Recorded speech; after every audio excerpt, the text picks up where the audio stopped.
नमस्कार मित्रों, मैं हूं डॉक्टर हरिनिवास। चैनल का नाम है संस्कृत साहित्य एवं संस्कृति। महाभारत की श्रेष्ठ कथाओं में आपका स्वागत है। महाराज नल राजा ऋतुपर्ण के यहां पहुंच गए और दमयंती चेदी नरेश के यहां पहुंच गई। दोनों ही अपने अपने स्थान पे एक आश्रित जीवन में पहुंच चुके हैं। इधर महाराज विदर्भ नरेश को, भीम को, जो दमयंती के पिता हैं, जब ये समाचार मिलता है, क्योंकि दमयंती ने अपने पुत्र और पुत्री को तो पहुंचा ही दिया था, और जब उनको ये समाचार मिला कि उस द्यूत क्रीड़ा में सर्वस्व हारने के बाद महाराज नल और दमयंती वन के लिए निकल गए हैं, क्योंकि किसी नगर में जाना उन्होंने योग्य नहीं समझा। देखिए, विपत्ति के समय अगर आप मित्रों के पास जाते हैं तो इसकी कोई गारंटी नहीं है कि कोई मित्र आपकी मदद करेगा, लेकिन इसकी पूरी पूरी गारंटी है कि आपकी हंसी तो उड़ाई जाएगी। वाह, स्वयं जुआ खेले, सब कुछ हार गए और अब आ गए हमारे पास। तो स्वाभिमानी व्यक्ति विपत्ति के समय सारी विपत्तियां स्वयं सहन करने की कोशिश करते हैं, लोगों के बीच विपत्तियों को लेके जाते नहीं है, और यही महाराज नल और दमयंती ने किया था। ऐसे में विदर्भ राज अपनी पुत्री और दामाद की खोज के लिए बहुत सारे ब्राह्मणों को बुलाते हैं और उनसे कहते हैं, अग्रहारांश्च दास्यामि ग्रामम नगर सम्मितम न चेत शक्य विहानेतुम दमयंतीम नलोपिवा ज्ञात मात्रेपि दास्यामि गवाम 10,000 धन। अरे भाई, आप लोग जाओ, मेरी पुत्री और मेरे जामाता के समाचार आकर के मुझे दे दो। कोई उनको लेकर के आ जाएगा तो दास्यामि ग्रामम नगर सम्मितम, तो उसको गांव और नगर तक दे दिया जाएगा। धन धान्य की तो बात जाने दीजिए, गांव और नगर का अधिकारी उसको बना दिया जाएगा। और नहीं भी ला सके, मात्र आके समाचार दे दोगे कि दमयंती या नल उस जगह पे हैं, तो 10,000 गवाम धनम दास्यामि, तो भी उसको 10,000 यानी 1,000 गाय और धन दिया जाएगा। इस प्रकार की उद्घोषणा करते हैं। बहुत सारे ब्राह्मण इधर से उधर घूमने के लिए निकल पड़ते हैं। ततश्चेदी पुरीम रम्याम सुदेवो नाम वै द्विजः विचिन्वानोथ वैदर्भीम अपश्यत राजभीष्मणि। इसमें एक सुदेव नाम का ब्राह्मण है जो घूमते घूमते चेदी नरेश के यहां पहुंच गया और उसने राजभवन में इस दमयंती को देखा। ध्यान दीजिएगा, ब्राह्मणों को यह कार्य सौंपा गया कि वो अधिक बुद्धिमान होते हैं और उनकी गति सर्वत्र होती है। ब्राह्मणों का यह वैशिष्ट्य था उस काल में भी कि वो कभी भी, कहीं भी, किसी के भी यहां जा सकते हैं, कोई उनको रोकता नहीं था। यहां भी अब ये उनकी बुद्धिमानी है कि दमयंती को वो वन में नहीं ढूंढ रहे हैं, वो राजमहलों में ढूंढने गए।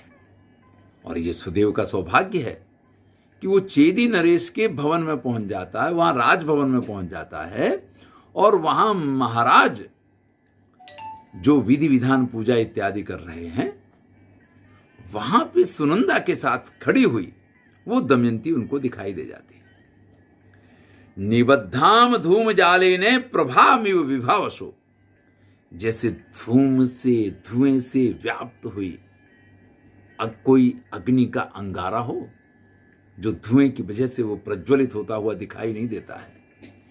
इस प्रकार से दमयंती का सौंदर्य तो वही है, दमयंती की चमक तो वही है, लेकिन जैसे धुआं के कारण वो प्रज्वलित, प्रदीप्त अग्नि स्पष्ट नहीं दिखती है, ऐसे ही द्रौपदी इस समय स्पष्ट नहीं दिखाई दे रही है। फिर भी सुदेव मन में विचार करते हैं, यथेयम में पुरा दृष्टा यथा रूपे अंगना कृतार्थो अस्मद्य दृष्ट्वे माम लोक कांता में वस्त्रे। याद कर रहे हैं, सुदेव ने बचपन में देखा है, क्योंकि सुदेव जो अपना परिचय देते हैं तो ये परिचय देते हैं कि मैं तुम्हारे भाई का मित्र हूं। तो सुदेव ने दमयंती को बचपन में देखा है और अच्छी तरीके से देखा है। आज वो याद कर रहे हैं, यथेयम में पुरा दृष्टा, जैसी मैंने इसको पहले देखा था, ये रूप इत्यादि से है तो वैसी ही, लेकिन जो परिस्थितियां हैं, जो परेशानियां हैं, उनकी वजह से आज वैसी दिखाई नहीं दे रही है। पूर्ण चंद्र निभाम श्यामाम चारु वृत्त पयोधराम कुर्वंतीम प्रभया देवीम सर्वा वितिमरा दिशा।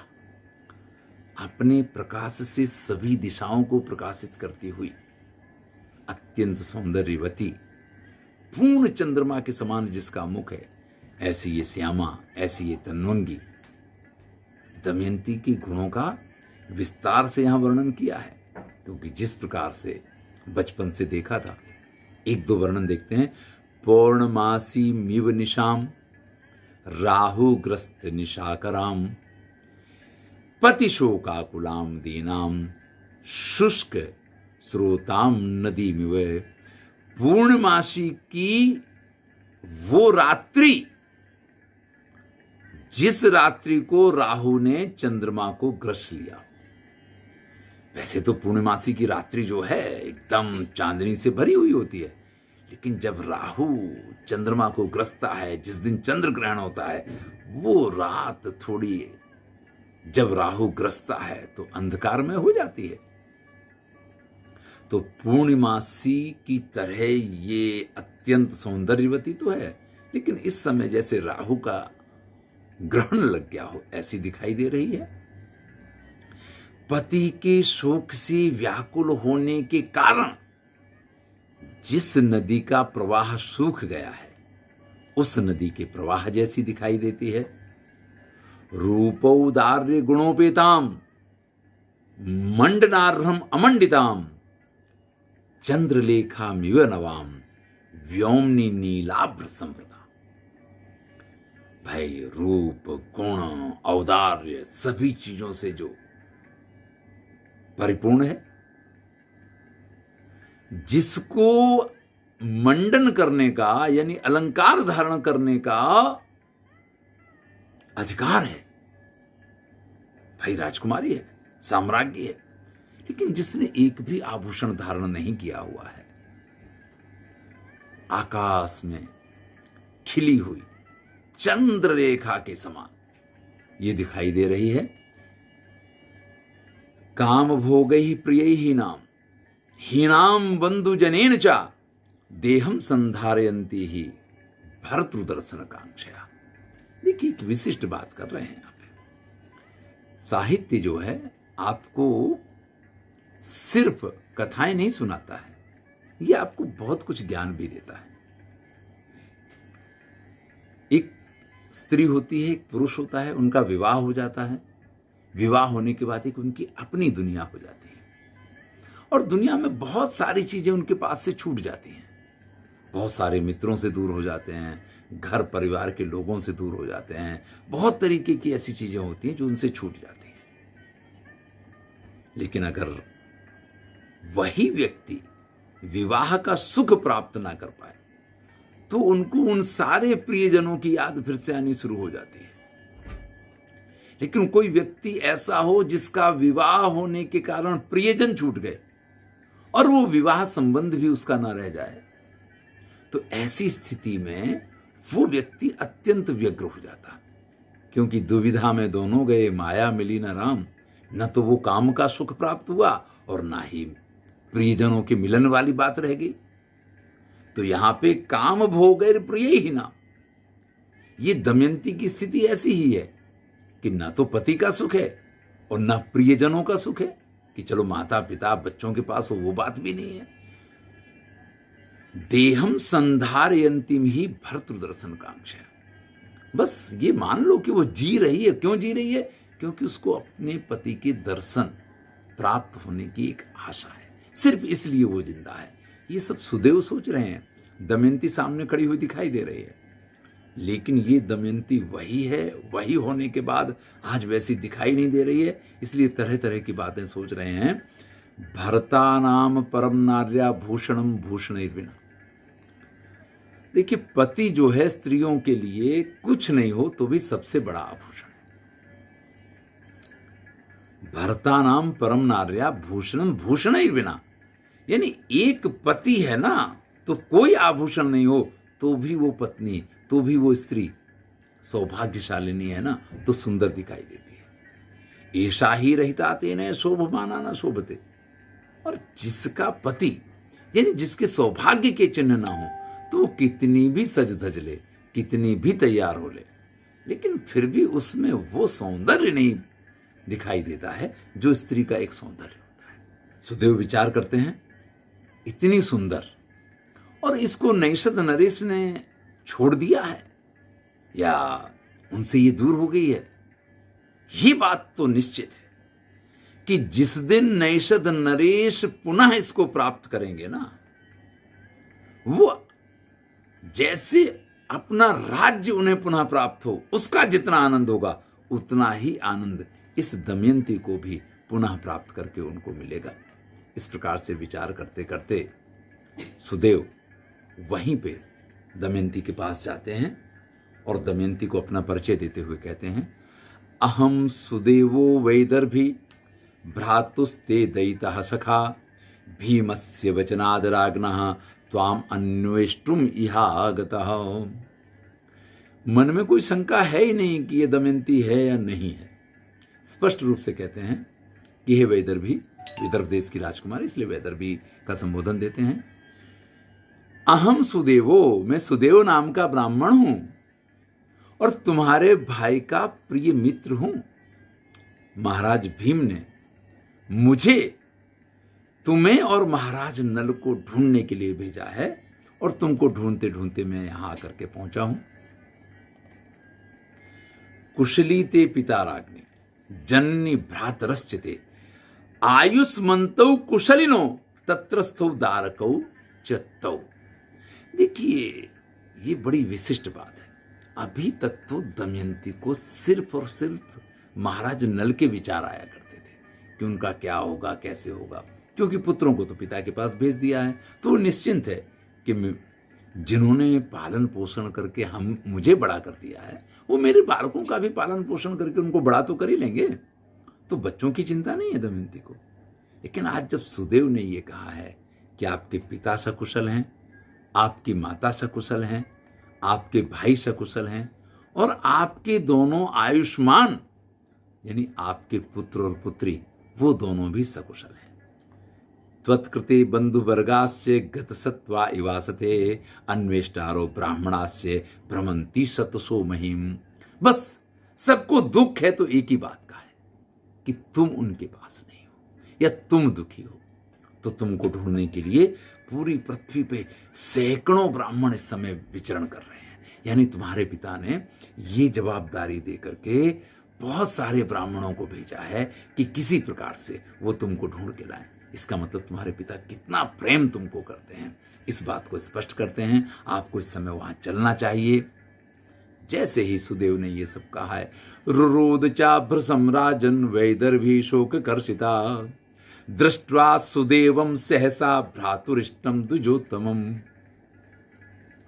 अपने भाई के समान उस ब्राह्मण श्रेष्ठ को देख करके और दमयंती रुरोद चाभ्रसं शोक कर्षिता, मतलब जिसको कहते हैं ना कि फूट फूट कर रोने लग गए। देखिए, वैसे भी एक कहावत है कि रुआसे से थे और भाई आ गए, यानी भाई के आने पे बहन को वैसे भी अधिक रोना आता है।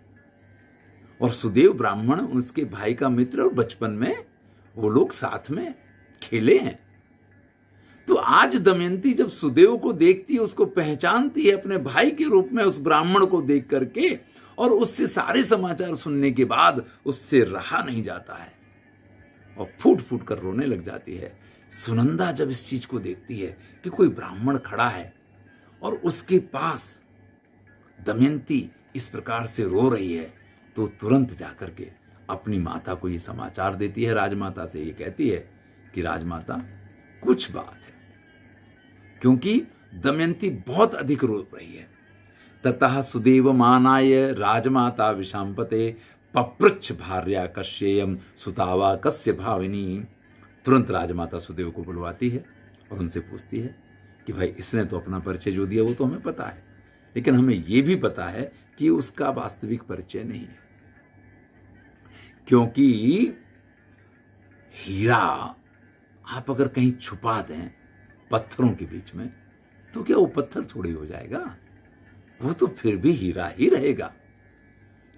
दमयंती भले ये कहे कि मैं सैरंध्री हूं और मैं ये हूं मैं वो हूं, लेकिन उसकी गुण, उसकी चाल ढाल, उसकी सारी चीजें, उसके व्यवहार, अरे भाई राजमहल में रहते हुए अगर कोई राजोचित व्यवहार करेगा तो तुरंत मालूम पड़ जाएगा कि ये कोई राजकुमारी है, ये कोई दासी तो हो ही नहीं सकती है।